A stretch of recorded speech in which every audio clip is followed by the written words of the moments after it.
Hi, everybody. On behalf of Chicago Booth, I'm thrilled to welcome you to our Global Economic Outlook 2025. My name is Madhav Rajan. I'm the Dean and the George Schultz Professor of Accounting at Chicago Booth. I'm grateful to you for taking this time to engage with the school. Our school has a long tradition of informing public discourse through platforms such as the Clark Center for Global Markets, Chicago Booth Review, and of course, Economic Outlook, which we've been doing since 1954. So EO provides a forum for our thought leaders to confront the future, evaluate emerging trends, and share insights that help frame our understanding of the world to come. This is the last of 3 Economic Outlook 2025 events. We did successful in-person Economic Outlook events in Chicago and New York, and are thrilled to do this virtual one now. We have a phenomenal program today with amazing panelists from Chicago, Yueran, Raghuram Rajan, and Luigi Zingales, to speak about geopolitical uncertainty and the global economy. And my thanks as well to Romesh Vaitilingam, the writer, consultant, and editor-in-chief of the Economic Observatory, for joining to moderate. Before I begin, maybe I'll just say very quickly a few things about this past year at the school. We've had an amazing year. We had a great recruiting year. We hired 13 new faculty. We have 150 tenure-line faculty now. And the faculty continue to do amazing things, get great global recognition for their work. This past couple of years, we've had 3 faculty members, Killian Huber, Alex Emas, and Yueran Ma, who won Sloan Research Fellowships, which makes them the presumptive leaders of the next generation in their fields. Veronica Rokova in our econometrics group won the award given to the top statistician in the world under the age of 40. And just a couple of days ago, Steve Kaplan was named the 2024 Fellow of the American Finance Association for his distinguished contributions to the field. And just overall, just a couple of weeks ago, the Financial Times named Booth the top school for producing research with the greatest impact on management. This is something we strive for, and obviously we're really thrilled to be recognized in this way. One of the unique things about Chicago Booth is our global presence. We have the only school to have physical facilities on multiple continents.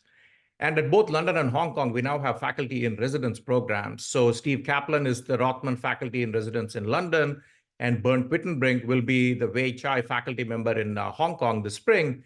And in addition to doing their own work, the faculty will focus on external activities, serving as ambassadors for the school. A couple of quick updates. This past year was really innovative. We started a couple of new initiatives at the school. The healthcare initiative is doing phenomenally well. We started a new family office initiative, as well as one in the arts and creative enterprise. And a huge change was that we started 2 new degree programs at the school for the first time in almost 90 years. A 1-year Master in Management program for undergrad studying humanities and STEM fields, and the Asness and Liu Master in Finance program, which we named after a $60 million gift that we received from our alumni, the co-founders of AQR. So these programs are doing fabulously well when we're hoping to launch a global track for them in the near future. Finally, before I introduce the panel, just want to say that the undergraduate program we started 5 years ago has been phenomenally successful and is now the #1 major in the college, which is pretty amazing. So with that, let me quickly introduce our great panelists today. Yueran Ma is Professor of Finance and the Pharma faculty member, fellow at Booth. She does great work at the intersection of finance and macroeconomics, and has come up with new perspectives on how financial contracts shape macroeconomic outcomes. She has presented her work on the impact of monetary policy on innovation at Jackson Hole multiple times. And recently, she's been studying the production and innovation activities over the past century, and has a very popular article in the CBR called Communism and the Chicago School, The Forgotten Connections, which you might want to look at. Raghuram Rajan is the Catherine Dusac Miller Distinguished Service Professor of Finance at Booth. He was the 23rd Governor of the Reserve Bank of India, and prior to that, Chief Economist and Director of Research at the International Monetary Fund. Raghu has done, obviously, just seminal work in banking, corporate finance, and economic development. And his most recent book is Breaking the Mold, Reimagining India's Economic Future. And we're thrilled to have Luigi on the panel. Luigi Zingales is the Robert McCormick Distinguished Service Professor of Entrepreneurship and Finance. He's a faculty research fellow for the NBER, research fellow for the Center for Economic Policy Research, the fellow of the European Governance Institute. For the past 10 years, Luigi has directed our Stigler Center for the Study of the Economy and the State, and he also co-heads the podcast Capital Isn't. And our moderator, Romesh Vaitilingam, is an economics writer and communications consultant, founder and editor-in-chief of the Economics Observatory, a founding member of the editorial board of Vox EU. He's written numerous books, articles in economics, finance, public policy, including the Financial Times Guide to Using the Financial Pages, which has been a huge bestseller since 1993. Thanks to everyone again. And with that, let me hand it off to Romesh. Thank you very much, Madhav, for that introduction to the four of us. Pleasure to see you, pleasure to be here, and good to be talking to this gathering of Chicago booth people from around the world. So our topic today is geopolitical uncertainty and the outlook for the global economy. And one of course, the most uncertain things is what actually happens in 12 days' time when the new administration starts work in Washington. And I think that's probably a good place to start our conversation. I think we all understood from the election campaign that if the Trump team won, that we would be seeing tariffs, we'd be seeing tougher controls on immigration, we'd perhaps be seeing mass deportations. But I'm not sure, during the campaign at least, that we anticipated that there might be talk of acquiring new territories, Greenland, Panama, Canada. The first buddy has even asked the people of the UK whether they might consider joining the United States. And of course, then the possible renaming of the Gulf of Mexico as the Gulf of America. So I thought we would start off our conversation by talking about what we can anticipate from the new administration and what that might mean for the world economy. And I'm going to ask Raghu, first of all, to give us a broad perspective on what he sees the likely impact is going to be on the global economy. Raghu, do you want to kick us off? You're on mute, Raghu. Yeah, occupational hazards with virtual. Look, I think as you put it, the outlook is BT and AT, before Trump, after Trump. And let's obviously speculate on what might happen after the new administration kicks in. But before that, maybe just where we are. Clearly, what's happening is a very strong U.S. economy, initially fueled by the post-pandemic stimulus, or the pandemic stimulus, and the sort of spending power in U.S. households, augmented by sort of wealth effects from increases in the stock market, as also a very benign housing market as far as house prices go. And so the U.S. household has been spending, in a way that is not true of European households who've been a little more circumspect and saving more, and certainly not true of Chinese households who have been sort of, in a sense, very, very cautious, partly because their sources of wealth are diminishing, including housing. So the U.S. has been an exception. And of course, in this kind of environment, the Fed started cutting interest rates, but is very much more worried at this point about a plateauing of inflation. It's not coming down as fast as they anticipated. And that was before the actions of the Trump administration, though I presume that some of the uncertainty which is causing them pause comes from what might happen. So what might happen? Well, clearly from what the electoral campaign talked about, three things are on the table reasonably soon. One is tariffs. President Trump has said that he is a tariff man. And clearly, it's being used as a threat for pretty much everything. But the key question is, how much will it actually be imposed, and on whom? And this is where there's a lot of uncertainty. I mean, businesses, they haven't been as running as hard on building inventory. Some of them are, not everyone. But there is a worry that this could be across the board, and to the extent that the administration has suggested, 60% on Chinese goods. Also, an attack on transshipments, which have been the way China's gotten around the U.S. Tariffs by shipping to Mexico or to Vietnam and then sending to the U.S. But attacking those would shut off those avenues and make the tariffs much more binding than they have been in the past. So that's one issue, and whether it becomes across the board on Europe also another 10-20%, and then what the retaliatory measures will be. China has prepared some, Europe has prepared some, and that's a key question. So one is who and when, and whether a stock market reaction, which President Trump is supposed to be worried about, whether that prevents going too far on some of these, and of course this creates a lot of uncertainty, including on foreign direct investment. Where do you invest when you don't know what the tariffs will be? So that's one. The second is immigration. Clearly, a bunch of industries depend on undocumented immigrants. Industries like construction, industries like retail, restaurants, and hotels. So the question is, how strong is the crackdown on undocumented immigrants in the country, and to what extent do they sort of shrink away from providing their labor in a tight labor market that could have significant effects? And so that would be inflationary, at least in the short term, along with the tariffs. And of course, then the third element, which will kick in longer term, which is deregulation. The Trump administration wants to deregulate, initially on issues like drilling. How far they can get beyond sort of legal challenges and so on remains to be seen, and how much capacity there is in the U.S.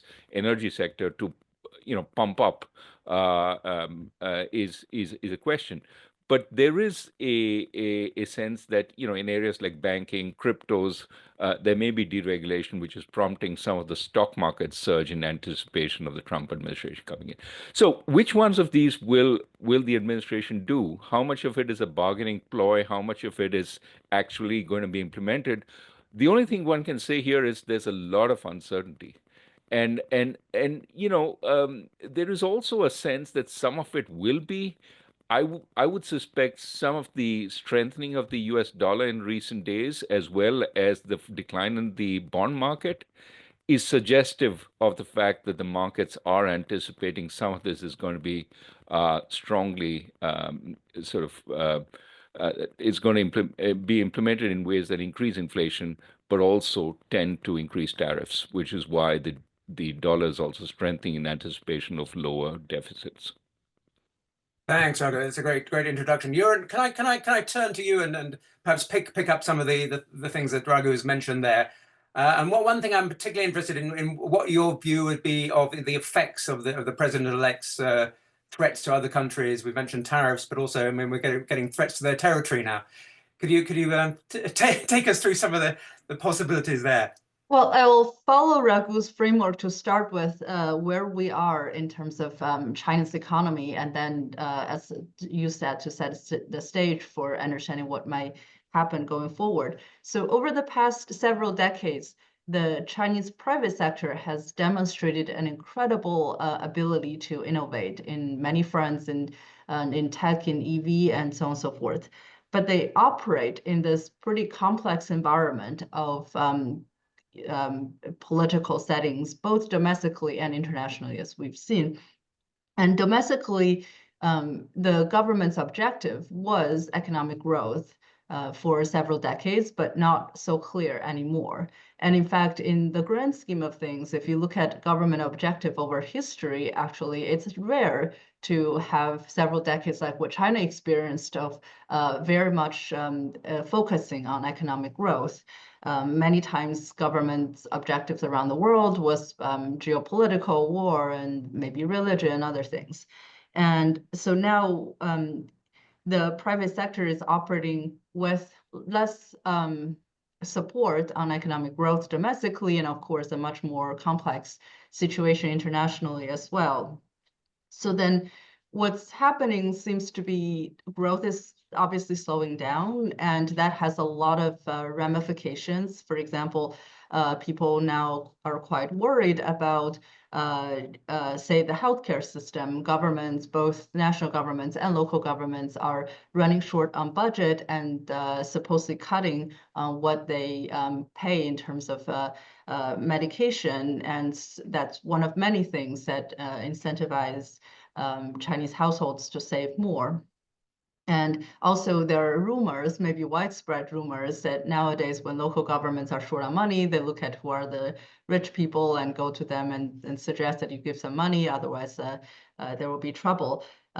So if economic growth is not the source of progress, then a lot of things become complicated. What governments do become complicated, and that further complicate what the private sector will do. Now, originally, maybe some of the policies are aimed at equalizing the society to address some of the imbalances caused by the 3 decades of rapid growth. But targeting the rich has trickle-down effects. That's one theme that many countries struggle with. If you allow the rich people to grow, then it can lead to imbalances. If you then reduce the incentives to accumulate wealth, that may hurt not just the rich people, but also the middle class and even the poor people, given all these ramifications, including fiscal ones. So that's where China is right now. Going forward, given the proposed policies that Raghu mentioned, of course, it makes the operation of the private sector in China even more complicated, and it may also affect the incentives of the Chinese government to look at the rewards of pursuing economic growth as being smaller and smaller. And ultimately, the government cares about control. If economic growth is not the means to control, then there are other methods to control, the more primitive ones. I hope that doesn't happen. I hope that there will be some clever ways to keep growth going and maintain that. I think the government is still experimenting with various types of ways to support growth. There are many methods tried to stimulate the capital market, stimulate stock market to see if that creates wealth effect, to relax a little bit on the control of the private sector. We'll see whether they will be happy with these experimentation. If none of those things work in the grand scheme of things, then I guess life will be even trickier. Thanks very much, Yueran. Luigi, can I turn to you for your perspective on this? Give us a broad introduction to your view on this, and perhaps particularly how the European Union might respond to this and might be influenced by the new administration's new policies. Sure. I think that you can say for Trump what people have said for Berlusconi is that people make the mistake of taking them literally but not seriously. You have to take them seriously but not literally. So I'm not really concerned that he's going to rename the Gulf of Mexico. And even if he were, who cares to some extent? That's not the issue. But I think Trump does signify a change in the geopolitical environment. And I think that the big loser is going to be Europe. In a sense, Europe enters this phase already very weakened because the 2 largest countries are in a crisis. The 3rd largest country, which is Italy, is always in a crisis, so that doesn't make a difference. But I think that Germany and France are in a political crisis and in an economic crisis, and that crisis can only be accentuated by what Trump will do. So I think that whether Trump will do anything or not, Europe will go through a difficult period, both because there is no political consensus. We know that in Germany just lost its government and is going through early election. France has changed, 3 prime ministers in the last 6 months, and it looks very much like Italy in that. And there is not really a clear majority to govern. So France has a fiscal crisis looming because they are quite profligate in the way they spend, and they were betting on making it up through growth, and this growth is not coming.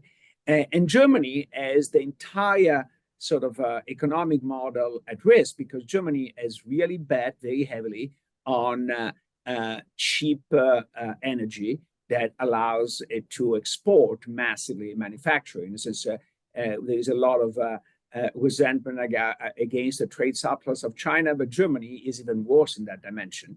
And I think has benefited tremendously from the undervaluation of the euro crisis, etc., that really fuel a boom. But now I think all the chickens come to roost, and I think that we are in a situation where energy is not cheaper anymore, and the opportunity to export your way out of trouble is severely limited, and will be even more limited under Trump. There are important defense needs. I think that one of the aspects we've not discussed so far, but I think is very, very important, is Trump is going to demand an increase in defense budget by all the NATO partners. And I think that will put additional fiscal strain to those countries who don't have a lot of room for fiscal strain. So I think that overall, my view of Europe is pretty gloomy, even without the Trump factor. And I don't see the Trump factor adding any element, any positive element to that. Thank you, Luigi. Why don't we continue a tour of the world, if you like, and Raghu, come to developing countries and the potential impact of the Trump administration there, which I know you've written about recently, and perhaps particularly your own country of India. And it'd be nice if you might reflect on the contribution of the late Manmohan Singh, who died over the holidays, and whom I know you worked with very closely. Sure. Look, I think developing countries have really not recovered from the pandemic. They had a terrible pandemic, and where they weren't able to support their people in the ways that industrial countries or even some of the strong emerging markets did. And a lot of small and medium enterprises suffered tremendously, loss of volumes and so on. And there's been some loss of institutional capacity.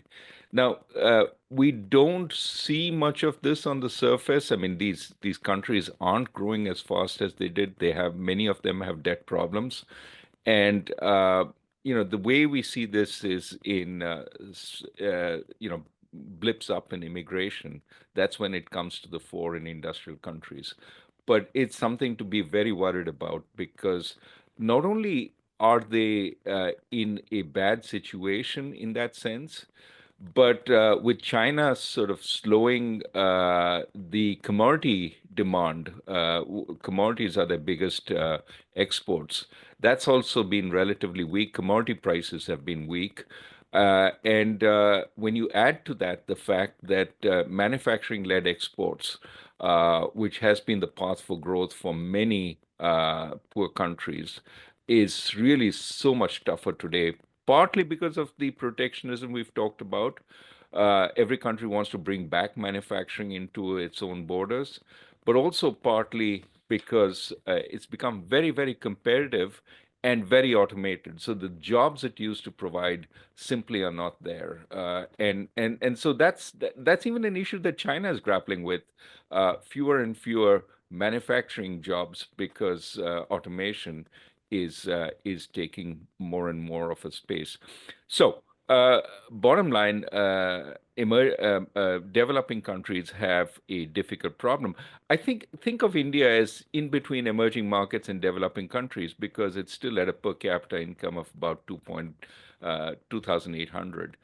And the issue for India is, how does it chart a path to growth? It's growing at about 6.5%, which looks great compared to almost every other large country in the world. But if you compare with other countries at its per capita level of GDP who have become successful, countries like Korea, countries like China, you realize India is underperforming relative to the situation it's in, which is particularly important to note. It's in the midst of its population dividend. More and more young people are coming into the labor force, increasing the potential labor force relative to the rest of the population. This is when countries grew at spectacular rates. And for India to grow at 6.5% suggests it's not growing enough. And you can see that in the growing sort of levels of unemployment, especially amongst moderately educated youth. And it's a growing worry. Now, you talked about opportunities. I've written a lot and talked a lot about services being an opportunity, but it can only be the leading sector for services exports. It can't create the jobs. The jobs will have to come domestically. And for India, because it has a large domestic economy, it can generate a lot of domestic jobs, not necessarily in manufacturing, but it does need to skill up its workforce to be able to do that. India needs, millions more plumbers, carpenters, etc. And if it did a lot more of that, it could generate a lot of growth for a while. Dr. Manmohan Singh was sort of the philosopher king to some extent. He was always appointed to the jobs that he held, which diminished the power that he held directly. So his power was more in terms of persuasion. He, along with Prime Minister Narasimha Rao, who was backing him and doesn't get enough credit for that, but they liberalized the economy in the early 1990s. And, the growth that we have today is still based on some of that liberalization, reducing tariffs, enabling more imports, generating an export sector, generating a manufacturing sector, which finally was more confident that it could be competitive globally. All those things were done in his time. As prime minister, he was less successful in reforms, partly because he initially had to live with coalitions, and in his second term, there were some corruption scandals in which he wasn't ever directly involved, but were partly a result of his administration's policies. And so they inhibited his ability to govern. But still, sort of India moves in phases. I think the 1990s and the early 2000s were about growth-enhancing reforms, and the later part of the 2000 to 2010 decade was about distribution. Distribution is also very important in a developing country because it gives the rest, in a sense, the ability to grow. And I think some of the distributional reforms, including universal food benefits, have helped somewhat in helping the disadvantaged in India. So he has a tremendous record and a man of immense integrity, very soft-spoken, but achieved a lot. Thank you. That's lovely to hear that a tribute to him, if you like. And then let's talk a little bit more about technology and innovation. Because Raghu, you mentioned the potential impacts of technology on the labor market. There's also issues about innovation, new technology as driving growth. Luigi, I'll come to you in a moment to talk about that, maybe in the context of how the sort of negative view you have of Europe vis-a-vis America. But Yueran, can I come to you on this and have your take on the role of technology and innovation in the Chinese economy and how that relates to the US? Yes, I think, well, obviously we're seeing some very intriguing, exciting, rapid change in the technological front. But I think for many countries, the challenge is not just technological development, especially for a place like China, but also how to harness the technology and to harness the technology for what purpose. So if we look at around our lives, a lot of times the bottlenecks are not technological per se, but organizational. For example, in Chicago, we know it takes 2 hours to get from Hyde Park to O'Hare, and we suffer periodically through this. That's not a technological challenge. We know how to build high-speed trains. It's very much a social organizational challenge that there are many stakeholders who make the project challenging. And also similarly in Germany, that the trains no longer run on time, not because of technological bottlenecks, but because of more organizational bottlenecks. So in channeling technology to the use that's most important for society, there are a lot of different challenges.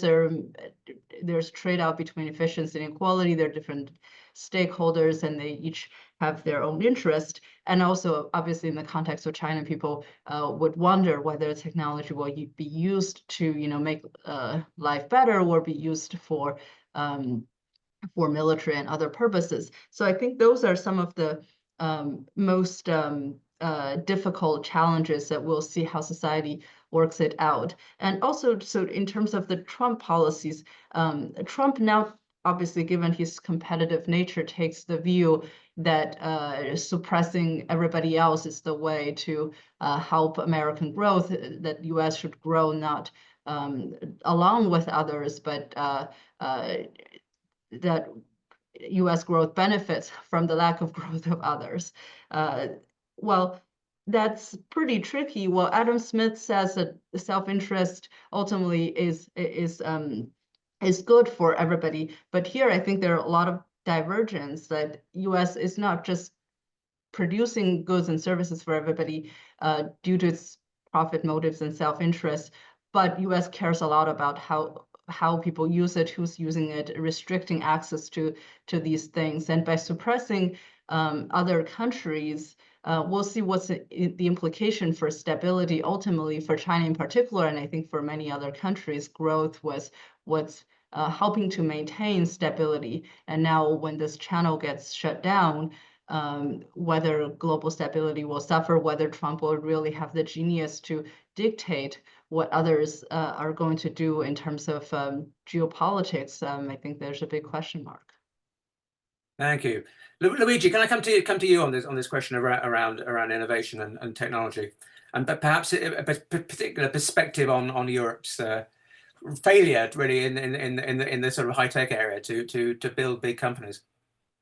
Certainly, I'm a techno optimist, but political pessimist, in the sense that I think that yes, technology will bring a lot of disruption, but at the end will bring a lot of benefits. So I think that there are tremendous opportunities provided by AI, but will also create somewhat some tension along the way. Now, it's funny because on the one hand, we're saying that AI will put a lot of people out of work. On the other, we say, oh, we're desperately need to import people because we don't have enough workers. And one aspect we not discussed, but I think is very important, there is a demographic crisis, less so in India, but certainly in Europe massively, in China massively, and even in the United States. So I think that younger generation don't want to have children, so we have to make up with robot and artificial intelligence. But I think that the opportunities there are big. I think that the problem of Europe has kind of missed the boat massively, in part because I think regulated itself out of existence. One of the issues that Europe has always been very concerned about, also for historical reasons, has been privacy and data handling. And so many of the things that the big tech in the United States do routinely are illegal in Europe. And so that has really put Europe at a disadvantage. I think that they have one potential opportunity, which is every country basically has universal health care. And in many cases, the data are consolidated. So Europe has medical data sets that are much, much better than anything that we have in the United States. And so the opportunity to use this data set for medical improvement and so medical innovation is really large, if they allow people to use them. But privacy laws still get in the way. And I don't see this changing, particularly in a moment of extreme political division. I think I don't see this changing. So my negativity on Europe is also connected to the fact that they missed the boat, and I don't see them catching up anytime soon. I think that potentially they will have a great opportunity with the tension arising in the United States. I see sort of, if Europe had a government, they don't, because Europe is not a country, is a coalition of countries that never agree on anything. But if it was a country and had leadership, they will have a massive program to attract brains from the United States that are afraid of what might happen under a Trump administration. Because one of the big advantages of Europe is they seem to be respecting the rule of law much better than the United States does. So I think they could attract brains. They could have a massive reverse brain drain. But I don't see them coming together and implementing that. Thank you. So our title is Geopolitical Uncertainty, and one of the big geopolitical uncertainties is what happens with the various wars going on around the world. The Russian invasion of Ukraine, the conflict in the Middle East that might be spreading, and possible future wars. How should we think about that? We've had a few questions come in from people joining the webinar. Does anyone want to pick up thinking about how we think about the impact of war and the prospects of war on the global economy? Well, Luigi, you want to do? Well, I think that clearly war creates enormous uncertainty, both in terms of continuation as well as ending. It also creates opportunity, right? I mean, there's a huge opportunity to rebuild Ukraine. There's a huge opportunity to rebuild, Gaza and Lebanon, parts of Lebanon which have been affected. And that will imply growth opportunities for a bunch of firms. There's also, in continuation of war, opportunities, unfortunately, in the defense sector, and certainly for Europe in rebuilding, some of the just something as simple as the ammunition that has already been expended in Ukraine has to be sort of remanufactured, and but also the increase in spending that Luigi talked about if Europe has to maintain its own defense against a resurgent Russia. Now, the hope that many people have is that the new Trump administration resolves all these problems very quickly. The U.S. doesn't want to be engaged in permanent wars. How it'll do it is a lot less certain. Maybe we're heading towards a ceasefire in Palestine, and that's going to be sort of implemented once the Trump administration comes in, essentially as a gift to the Trump administration. But let's see. I mean, I think that the bigger question is what happens in Ukraine, and what implications does that have for Taiwan down the line? Because both these are of central interest to the economic community. Palestine, of course, is much more a humanitarian issue, and that's something that is less impactful on the global economy directly. So, Luigi, I'll let you take it from here. I'm actually, ironically, quite optimistic about the two wars that are in place today. I think that the Ukrainian war will be settled, maybe not the way we would like to, but will be settled. I don't see really continuing for a long term. And hopefully, as you said, there will be some appeasement in Palestine, in particular, because of the desire to carry some favor with Trump. I think that the big question, the real source of uncertainty in the world economy is the tension with China and particularly Taiwan. And I want to ask Yueran what she thinks about this, but what many Chinese friends tell me is that Xi Jinping want to get Taiwan fully into China by the end of his term. Now, the good news is that he wants to be there forever. So this gives us some time, but it's not forever. And so I think that the question is how the US will react to that. I don't expect an open war. I expect a slow strangling of Taiwan in a way that will force the United States to shoot the first bullet if they want to.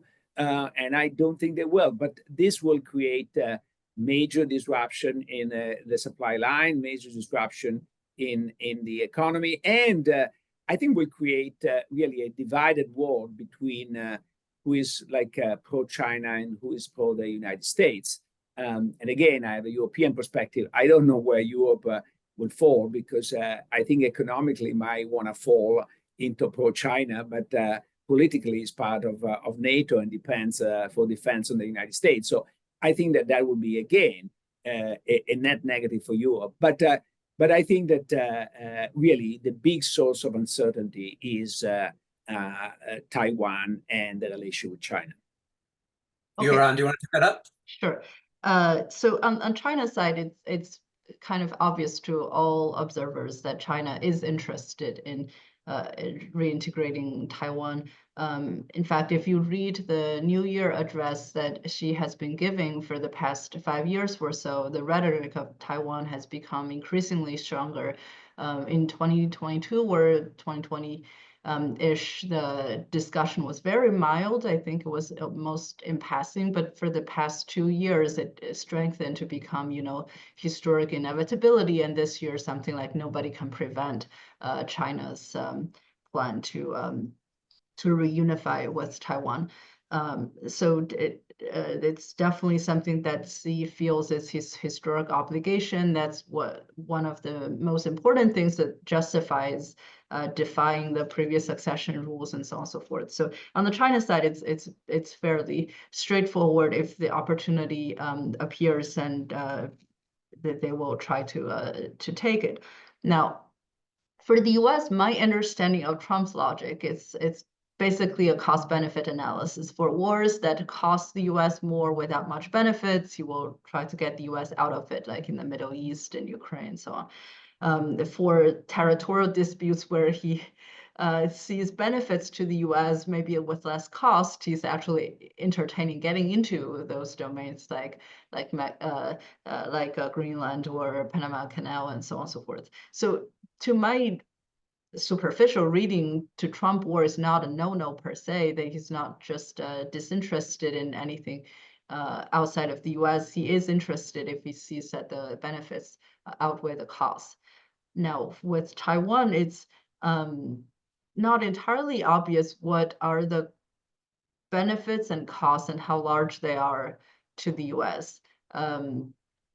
What might be the benefits of intervening in the situation? Is it to suppress China? Is it what? So we'll see how things evolve and what shapes the cost-benefit analysis in Trump's view. I'd like to talk a little bit about crony capitalism. We've had a couple of questions come in on that, and that's something, Luigi, that you've written about. You wrote about some while ago. I'd be interested to have your reflections on whether we are going further down a path of crony capitalism in a number of countries around the world, and to what extent we should worry about that. I think we should worry about that a lot, in particular in the United States, because I think that the intervention of politics in economics is becoming bigger, and with it carries the interest of shaping that intervention to your own advantage. The more you can sort of change the rules of the game in your favor, the more the incentives to lobby or to influence in one way or another. And I think that Trump is willing to change a lot. And as a result, we see a massive influx of money in that direction. And this is even yesterday or today, Facebook announced not only that they're going to give $1 million to the inauguration of Trump, but they're already changing the rules of moderation. in anticipation for what Trump wants. I think it's really people carrying favor with Trump because they expect to receive economic benefits, or at least not to receive economic costs. Because I think that the big difference between the Trump administration and all the previous administration is that all the previous administration were more integrated in the usual way of doing things. So lobbying was taking more the form of organized activities. I think that with Trump, everything is very personalistic. So you're going to have really people trying to cater to him, to his family, to his business, and so on and so forth. So we're going to see episodes of crony capitalism that we have not seen in the United States for a long time, and resembles much more what you see in developing countries, precisely because of this personalistic nature. In the rest of the world, I think, again, the rest of the world will be massively impacted by politics. We see sort of even countries like India being dominated by a powerful figure that can change things a lot. And as a result, there is a race to influence that powerful figure in that direction. And so I think that it's a serious problem that becomes even a strategic issue at the international level. In the sense, we have seen how Trump changed his mind about TikTok, mostly because of an influence of a US investor who had a big stake in TikTok. So I think that we're going to see a lot of countries trying to carry favor with local businessmen connected with Trump. It is a little bit like in developing countries, every autocrat has a coterie of friends who become rich as a result of being friends with him. I expect this to happen in the United States too. Raghu, Yueran, do either of you want to come in on this? Well, I have little to add to what Luigi said, but want to emphasize his point about the personalization of politics.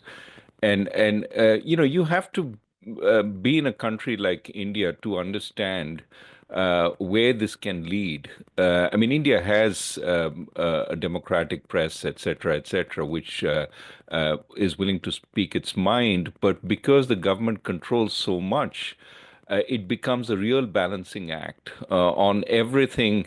Even the independent media has to present the government picture first, which then leads to a distorted view, because the pro-government guys will always, applaud everything and deride the opposition. And the more balanced guys will have the balanced picture, but nobody dares to just present the opposition view, because that will make them incur the wrath of the government, which implies no government advertisements, no government ministers coming to their events, and occasionally the tax authorities or other authorities unleashed on you. So, I mean, this is not where a democracy wants to go. India is working very hard to limit this kind of thing, and the opposition is fighting. But what you want is much more balance. And unfortunately, what's happening in the US is quite the opposite. Let's see. I mean, I hope US institutions endure.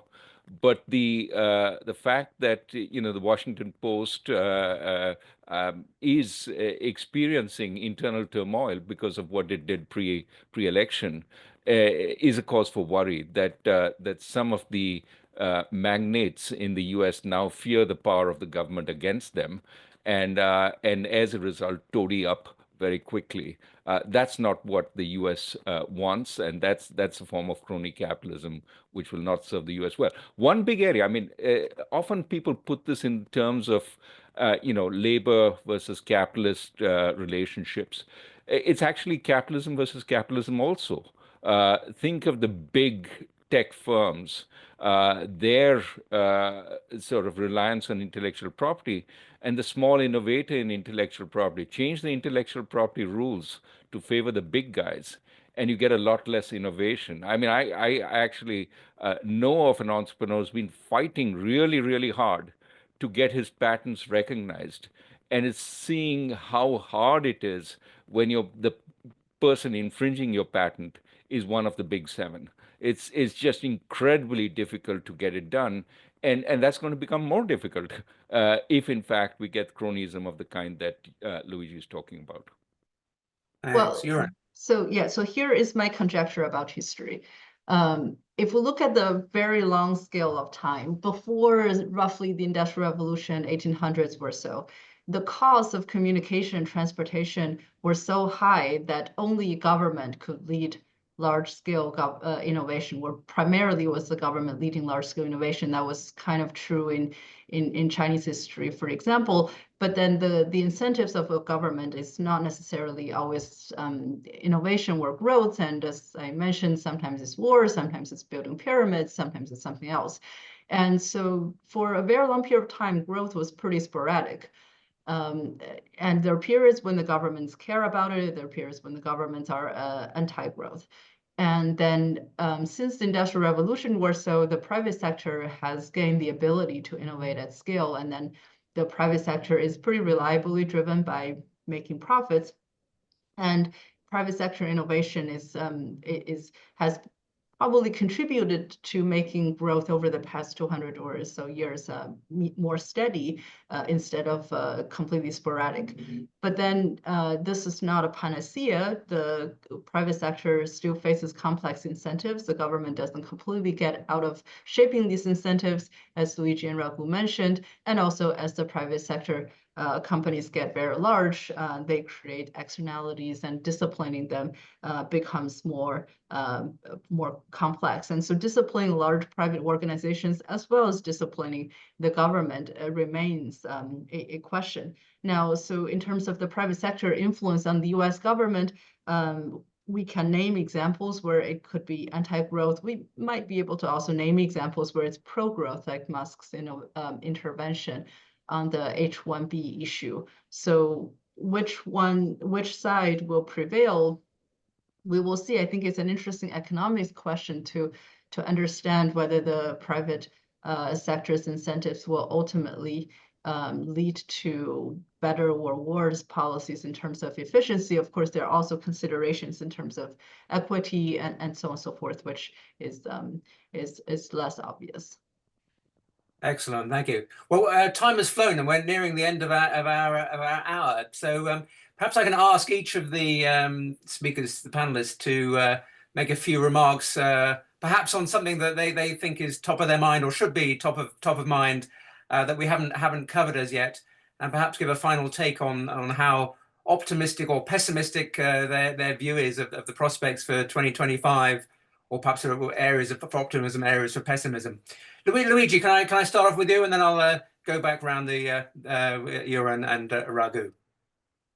Sure. So I think that what is on top of my mind in some of concerns is a political one. As I said, I am a political pessimist, but I think that the big negative shocks always occur from politics, not from technology. And I think that what is a particular concern is that there is a huge dissatisfaction in every Western country. And I think that the fact that Biden lost the election, or Kamala Harris lost the election, is in part a common factor, because we see in every country the incumbent government losing the election, including now we see sort of Trudeau resigning in anticipation of losing the election. And I think there is a huge dissatisfaction because the economy, while growing, does not seem to provide a positive outlook for the vast majority of people. And we are the fortunate one. Even if we live in Chicago, we're considered the third coast, so we can be the coastal elite.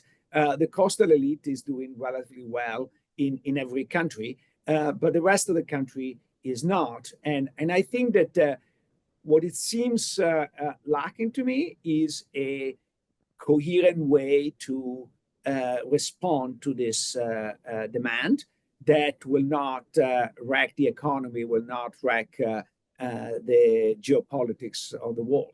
I think that there is a desperate need of some new economic policy that will deliver benefits to everyone, or at least a larger fraction of the population. I think this is the challenge for the second quarter of the 21st century. Excellent, thank you. Yueran, can I come to you next? Sure. And again, if I reflect on several thousands of years of history in China and around the world, one of the things that's intriguing to me is there are oftentimes short periods of rapid growth and long periods of stagnation and instability.